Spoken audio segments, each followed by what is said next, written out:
தாய் தமிழ் உறவுகளுக்கு வணக்கம். தாவேகாவில் இணைந்தனர் என்ற தலைப்பில் இந்த காணொளியை காண்கிறோம். திமுக துணை பொதுச் செயலாளர் துரைமுருகன், இவர் வேலூர் மாவட்டத்தை சார்ந்தவர். கருணாநிதி ஸ்டாலின் அமைச்சரவையில் அமைச்சராக இருந்துள்ளார். காட்பாடி தொகுதியில் தொடர்ந்து வெற்றி பெற்று வருகிறார்.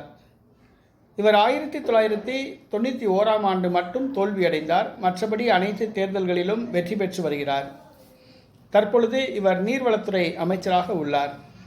இவருடைய மகன் கதிரானந்த் வேலூர் தொகுதி பாராளுமன்ற உறுப்பினராக உள்ளார். வேலூர் தொகுதியில் கோஷ்டி பூசல் திமுகவில் தலைவிரித்தாடுகிறது. சிறிது நாட்களுக்கு முன்பாக குடியாத்தம் குமரன் என்பவர் கூட கோஷ்டி பூசல் காரணமாக கட்சியிலிருந்து நீக்கப்பட்டார். ஆற்று மணல் கொள்ளையடிப்பதில் துரைமுருகன் அளவுக்கு அதிகமாக கமிஷன் வாங்குவதாக குற்றம் சாட்டப்பட்டது. மேலும் திமுக தலைமையும் இவர் மேல் அதிருப்தியில் உள்ளது. இந்த சூழ்நிலையில் வேலூரில் துரைமுருகன் தான் வைத்ததுதான் சட்டம் என்று திமுகவில் செயல்படுகிறார். இதனால் திமுக தொண்டர்கள் அதிருப்தியில் இருந்து வந்தனர். தமிழக வெற்றி கழகத்தை கடந்த ஒரு சில நாட்களுக்கு முன்பாக விஜய் ஆரம்பித்தார். கட்சி மாநாட்டை நடத்தி காட்டினார். இந்த சூழ்நிலையில் திமுக, அதிமுக, காங்கிரஸ், மார்க்சிஸ்ட் கம்யூனிஸ்ட் கட்சி, வைகோ, விடுதலை சிறுத்தை கட்சி, நாம் தமிழர் கட்சி ஆகியவற்றிலிருந்து சாறை சாறையாக தொண்டர்கள் தாவேகாவில் இணைந்து வருகின்றனர்.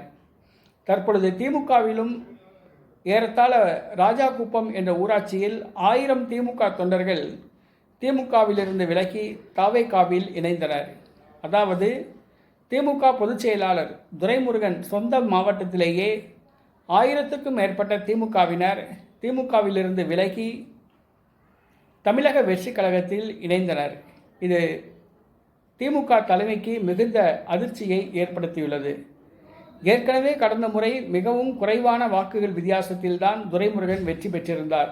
அதாவது 600 வாக்குகள் வித்தியாசத்தில். தற்பொழுது போட்டியிட்டால் திமுகவில் உள்ள கோஷ்டி பூசல், திமுகவில் உள்ள பல தாவேகாவில் இணைந்தது, தமிழக வெற்றி கழகத்தின் தோற்றம், நடிகர் விஜய் அவர்களுடைய பேச்சின் தாக்கம் ஆகியவற்றால் திமுக பொதுச் செயலாளர் துரைமுருகன் தோல்வி அடைவது உறுதி என்று கூறப்படுகிறது.